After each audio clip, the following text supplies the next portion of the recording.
चंद्रपूर महापालिकेमध्ये कुणी शेण खाल्लं या भानगडीमध्ये संजय राऊत यांनी पडू नये, कारण 2019ला पहिल्यांदा शेण खाण्याचं काम संजय राऊत आणि उभाटा गटाने केलं होतं.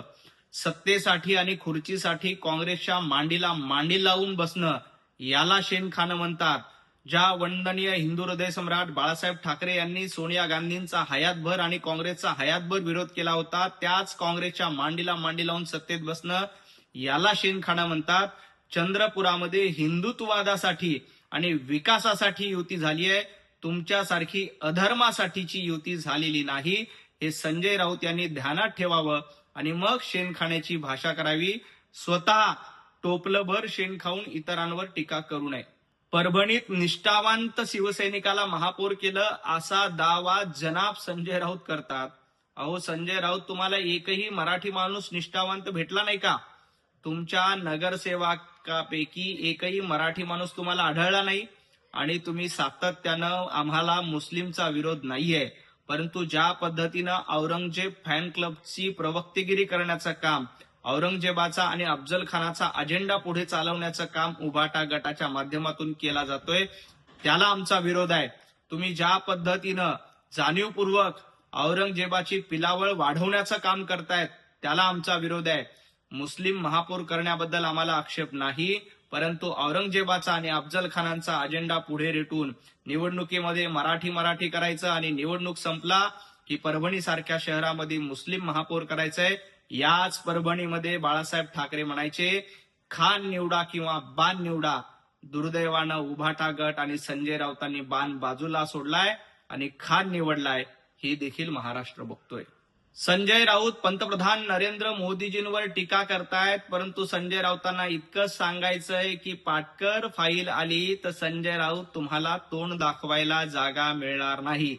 अलिबागच्या बंगल्यामध्ये केलेले काळे कारनामे पाटकर फाईलमधून समोर येतील. आणि तुम्ही काय सांगतात, काश्मीर फाईल्स, केरळ फाईल्स. या काश्मीर फाईल, केरळ फाईल या देशातल्या अन्यायाच्या कथानक होते आणि तुमची पाटकर फाईल हे महिलेंवर केलेल्या अन्यायाचं कथानक आहे. एप्स्टीन फाईलमध्ये भाजपचा काहीही संबंध नाही, भाजपच्या कुठल्याही नेत्याची त्याच्याशी काही देणं घेणं नाही, हे देखील जनतेला माहित आहे. पण पाटकर फाईल्स आणि संजय राऊत यांचा काय संबंध आहे हे महाराष्ट्रानं ओळखलंय. पाटकर फाईलच्या माध्यमातून तुम्ही कशा पद्धतीने एका माता भगिनीला त्रास दिला, कशा पद्धतीनं एका महिलेचा छळ केला, हे महाराष्ट्राच्या समोर आलेलं आहे. ती पाटकर फाईल आली तर संजय राऊत तुम्हाला तोंड देखील दाखवता येणार नाही. संजय राऊत ट्विट करून पंतप्रधान नरेंद्र मोदीजींना चले जाओ म्हणतायत. अहो संजय राऊत, देशाच्या जनतेनं तुम्हाला चले जाओ म्हटलंय. लोकसभेच्या निवडणुकीत तुम्हाला चले जाओ म्हटलंय, विधानसभेच्या निवडणुकीत चले जाओ म्हटलंय, नगरपालिका, महापालिका आणि जिल्हा परिषदेच्या निवडणुकीत चले जाओ म्हणून तुम्हाला घरी बसवण्याचं काम जनतेने केलंय. संजय राऊत, तुम्ही पाकिस्तान धार्जिनी भूमिका घेताय, नोटबंदीवर प्रश्नचिन्ह उपस्थित करतायत. जनता तुम्हाला यापुढे देखील चले जाओ म्हणून घरामध्ये बसवणार आहेत. तुम्हाला चले जाओ म्हणून महाराष्ट्राच्या खुर्चीहून पायउतार केलं. महाराष्ट्रामध्ये 90 पैकी 20 जागा आल्या, 25 महापालिकेमध्ये तुम्हाला भोपळा मिळाला, तेव्हाच तुम्हाला महाराष्ट्रातल्या जनतेनं चले जाओ म्हणून हद्दपार केलंय, हे लक्षात ठेवा. पंतप्रधान नरेंद्र मोदीजींना चले जाओ म्हणणाऱ्या जनाब संजय राऊतांना एवढंच सांगायचंय, देशाने तुम्हाला चले जाओ म्हटलंय.